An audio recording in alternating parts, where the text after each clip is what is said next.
Well, welcome to another Lightblade Learning Lab. What we're going to talk about today is mineral materials. And I'm afraid we won't be able to cut those, we shall only be able to mark them. But we need to understand a little bit about the material itself before we dive in and try and do something with it. First of all, we have to understand that we can't cut it, but I think that if I gave you a piece of granite and this machine, you would never attempt to cut the granite. You might not even think you'll be able to mark with it, but we can. Now, as I've told you many times before, I'm an engineer, so I will not pretend to be a geologist, although I have to admit to having a passing interest in many aspects of geology. So what we're going to talk about today is something called foliated metamorphic rock. Huh? Yeah. Come on in and I'll show you what we're actually talking about. Okay, so now I think you'll recognise what I'm talking about. Something we all recognise as slate. It has got some strange properties. In that it, as you can see here, it tends to flake, and it's used for roofing tiles for that very reason. It's got flaky properties. That flaky properties comes from a material that's probably built into most of these, called mica, which has got this, it's got little shiny bits in it. So if we look closely at the surface of these various types of slate, you'll find little teeny weeny shiny crystals in it, and that's the mica. But in addition to that, it's also made up of silicates, which are like sandstones, very fine sand materials. It's basically a sedimentary rock that was laid down millions of years ago in the bottom of an ocean, layer upon layer, and then it's been compressed by huge pressures as it's been subducted under further rock formations, and it's pressed it into this rock. So it started off as silt, and now it's become metamorphized, which is what this metamorphic bit is. It's been changed into a rocky material, a stone. So the main producers of slate in the world are, this is from Spain, this is from China, it comes from North America, and it comes from Brazil. We would know in the UK a big slate producer as being Wales. Well, it's big in the UK, but it's not necessarily big in world production. But these two items here are both Welsh slate. But let me just do a couple of simple tests on this slate, and we will see if they are all the same. Now I've got full power operating through the lens there, and I'm going to hold a pulse on for probably 2 seconds. 0, 1, 2. The Chinese slate. 0, 1, 2. You notice the difference in the colour of the burn, and also the fact that this was rather sparkly. Now here's a piece of green Welsh slate. 0, 1, 2. And here's a piece of Welsh plum slate. 0, 1, 2. Let's just go and take a look at these and under a microscope and see what we've done to this material. Well, first of all, the Spanish slate. You can see the way that the edge has started to flake away. Now you can also see this glassy volcano effect around the outside here. Let's just try and chip that off.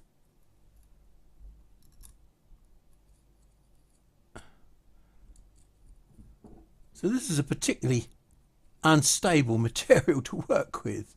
It's all flaky. Where did the glassy material come from? This was fairly high in silicates, this material. When you heat silicates up to 1000 degrees C, they become a liquid, a bit like syrup. And then when you let them cool, well, you get glass. And that's what we basically created on the surface there, a little volcano of glass around the edge. And if we look carefully here, you'll see that not only did we produce a little volcano of glass, there's a little bead of glass that's come out of the volcano. That's a starting point for Spanish slate. Doesn't look like a very stable material, does it? Let's take a look at our Welsh plum slate. You can probably see, I think, that this edge round here has flaked up. Just here. And here we've got our glassy material again. And what have I just done? In fact, it wasn't a glassy material. It was a glass bubble, which I've just burst. Look, there's the little teeny weeny flakes of it. You should look as we dig into there. That's glass all the way. Let's look at the green Welsh slate. Again, we've got our glassy structure on the surface here. Look, got little glass balls ejected from the volcano. And let's see what we can do with this. Can we peel this glassy substance off the surface? It's slightly more crumbly glass than the other. And finally, we look at the Chinese slate. There are lots of little white spots. Now, those little white spots are reflecting the light. And we don't appear to have any glass formation here. So there's a very high mica content in this material. Now, mica melts at about 1600 degrees C, whereas glass forms at about 1000 degrees C. But under normal daylight viewing with an eyeglass, I can in fact see that this hole is glazed all the way round, and in fact there is a small ring of clear glass around the edge. It's hardly perceptible, but there is a very small amount of glass there. Well, here we are at the first hurdle. We've already found out that not all slates are the same. I think the only thing that we can do is to go back to my good old standard test and see what size dots we can produce on this material. Now, while we're here, and because I can, I have a small sample of granite here. Let's see what granite does. 0, 1, 2. That's producing the same glassy volcano as the 3 slate samples that I've tested. So we're going to carry out our small test pattern, which has dots 0.1 of a millimetre apart. And we're starting off at quite a high speed, 200 millimetres a second, and 30% power. But bear in mind that this machine has been set up for special mode, so it's still got pulsing power on it.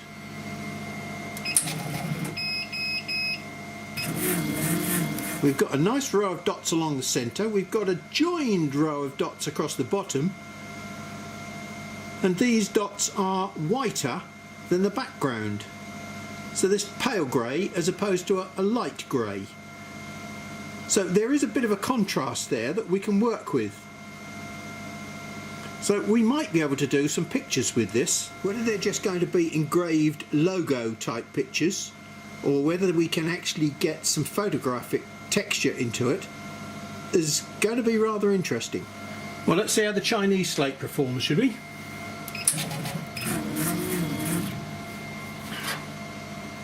We can't really see the individual pixels, so I think we'll slow it down to, let's try 150.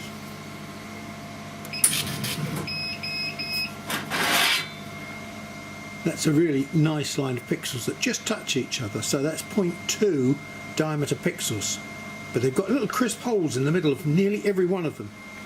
So maybe I should back the power off a little bit, see if we can get them even crisper. Well, the dots are a little bit crisper, but they're also very faint, so I think we've gone the wrong way. And I think we're going to have to stick with something like 30% and 100.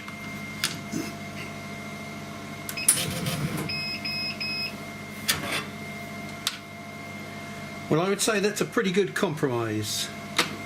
It's 125 millimetres a second and 25% power with special mode and a 2-inch lens. So what we're now going to do is to dig out my formula and calculate what the best resolution for the picture should be. Well, I'm using my well-tried formula for photo engraving, and we're going to try and adapt it to fit this particular material because this was designed for wood and card. But we've got different parameters here on slate. I'm fairly confident this formula will work with a small amount of tinkering here and there. So from the little experiments we've just done, we've found that the best dot that we can get is 0.2. And that means that we have to keep the resolution of the picture at about 127, Well, I've pushed the boundaries a little bit and I've pushed it up to 150. I've reworked the picture and I've done it at 150 ppi. All this work was done originally with common mode, but because we're using special mode, where we're able to use, if you like, half the power, twice the speed, and we still seem to be able to get a dot, because that's how I've managed to find my dots. We've done that in probably something like 1.5 milliseconds. So what I've done, I've nominally chosen 1.5 milliseconds as my parameter here instead of 3 milliseconds. That brings me down to 7.5 milliseconds per millimeter, and when I divide that 7.5 into 1 second, it means I actually can run at 134 millimeters a second. I've pushed the resolution up a shade, so what I'll do, I'll pull the speed down a shade and run it at the test speed that we established we got the best dots, which is 125 millimeters a second. So hopefully those two things will start to cancel each other out. And the power that we've found we can use is 25% in SP mode. And that's how we established our test pattern. For paperwork where you're producing lots of smoke, we need to turn the air assist down so that it doesn't blow back down onto a job. But in this particular instance, I think we need the air assist on and set to maximum. That's how I've tweaked my formula this time round. Now we must remember that we had a black background here and we were producing white cuts. And here on Slate we're doing exactly the same thing. We've got a black background and we're going to produce white cuts on it.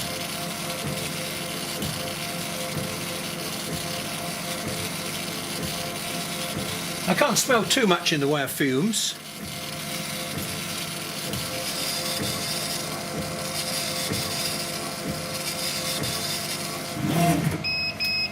Well, there's our end product, and obviously that looks pretty good on Slate, but to be honest, when you look at it from a distance and compare it to a proper black and white image, yeah, it's a little bit weak, because the fundamental problem is we can't get white, all we can get is light grey, and we can't get black because all we've got is the background.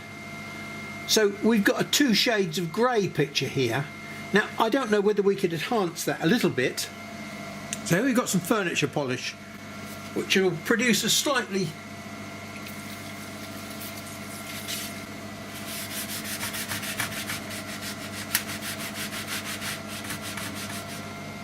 So yes, coating it with something does improve the quality of it. As you can see, just a little bit of furniture polish has changed this from a grey to a dark grey, and that has enhanced the blacks without actually taking anything away from the background. So that's pretty good going for something like 150 dots per inch.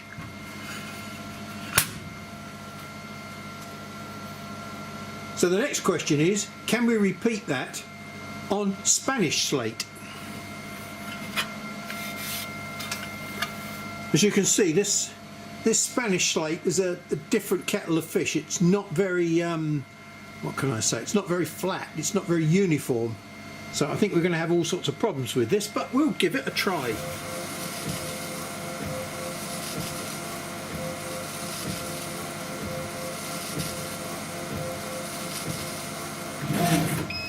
Well, from that angle there, it doesn't look too bad. You catch it in the right light, it's not too bad, but when you look at it in front like that, it's pretty weak. And so look, there's the difference.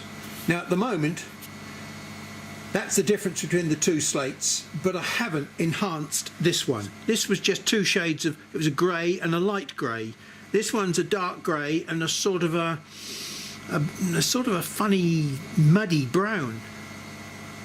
But I think even though we've enhanced it, I don't think there's any doubt that this is a much lighter background than this one. This is a much better slate to etch on than this, because this is definitely blacker. The shades of grey on the slates are not that different, but it's the composition of the slate itself which doesn't give the contrast when you put these little teeny weeny burn marks on. Now I say burn marks because I think that what we're doing, we're actually hitting this so hard that we're again evaporating little pits. We're not producing the glassy effect because we're not giving it long enough to erupt and turn into glass. I thought that this process on here would have been a stone chip process, i.e. like on glass where we heat the surface of the glass up and we pop a little stone chip out. This looks to be much more of a burning process, because when we look at this under the microscope you'll see that there are definite uniform little spots, not random shards. So we've already established that this material is going to work very similar to slate. Now I'm not going to change the settings, I'm going to leave them exactly the same as they are, 125 millimeters a second, 25% power, and well, you know, this is the same basic material. Even though it finishes up as a much harder and tougher material, the basic structure of this material is still made from the same chemicals and elements. We'll take a gamble on my one and only piece of material and we'll give it a try. Now the great thing about this is we've got a black product to start with, so hopefully the grey lines on here will give us a much better contrast when it comes to a picture.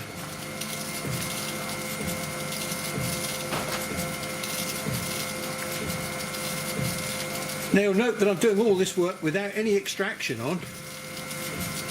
There are no noticeable fumes at all with this.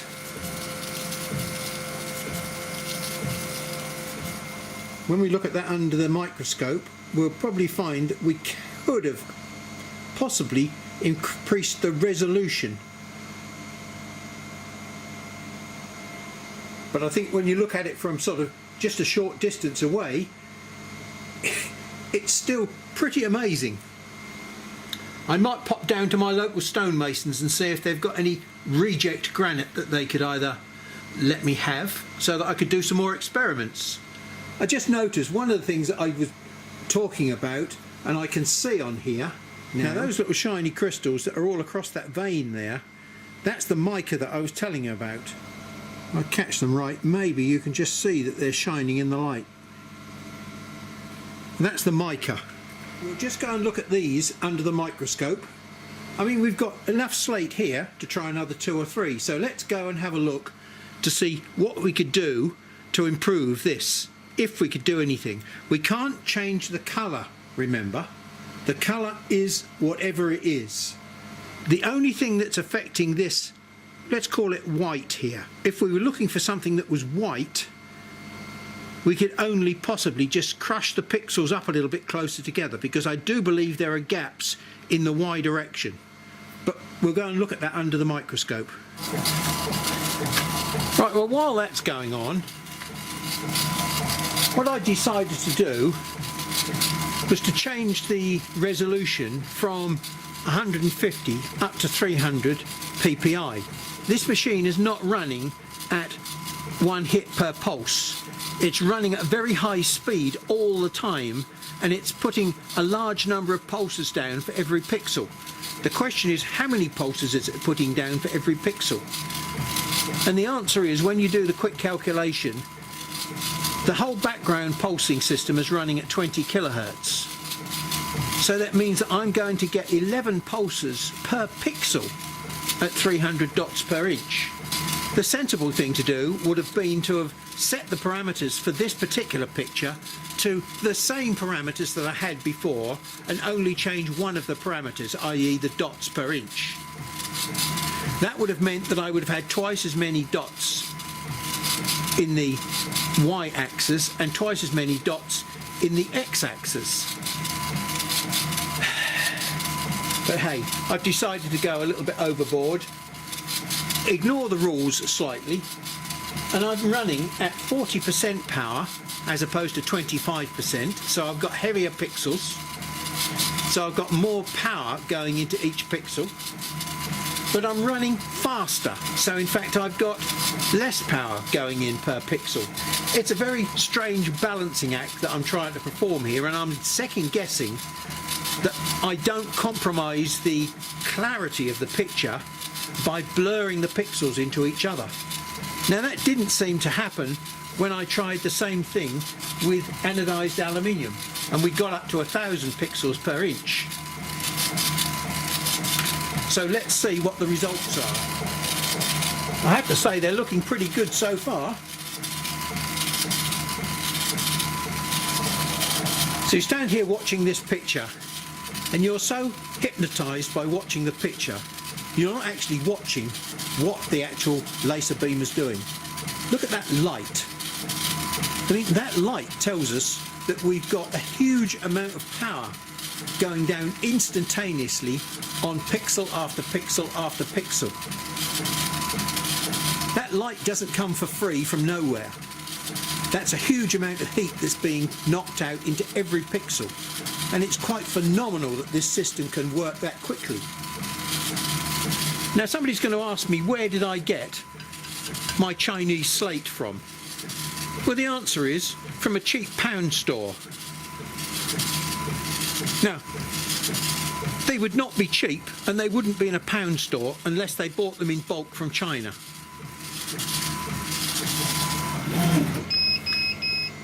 There's no dust and there's no fumes. So it's not there. We must be vaporizing this material. Okay, so the holes are very, very small. There is a certain amount of 3D-ness on that picture. Well, perhaps it's just my fingertips feeling holes and no holes, but it's pretty amazing, isn't it? Now, I'm going to try something a little bit different this time to see if I can enhance it. This is basically a wax-based floor polish. Now, when I paint this onto wood, it soaks in. And I can actually see that it is changing colour as it slightly soaks into this.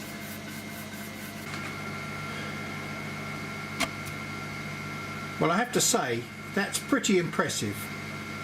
I never thought that I would get to 300 pixels per inch, 240 millimeters a second on a piece of slate and achieve a result like that. I thought it was going to be rather fuzzy and blurry. And I think the secret really is all coming back to power management through this special mode, breaking the pulses down into very small increments so we don't do too much damage at a time, but we do lots of damage over time with small increments. I think even from this distance you can see how much clearer and crisper black and white that one is as opposed to this one. And it can only be the crispness of the blackness, not the amount of whiteness, because this is the same texture and it's the same colour as this, but it just looks crisper.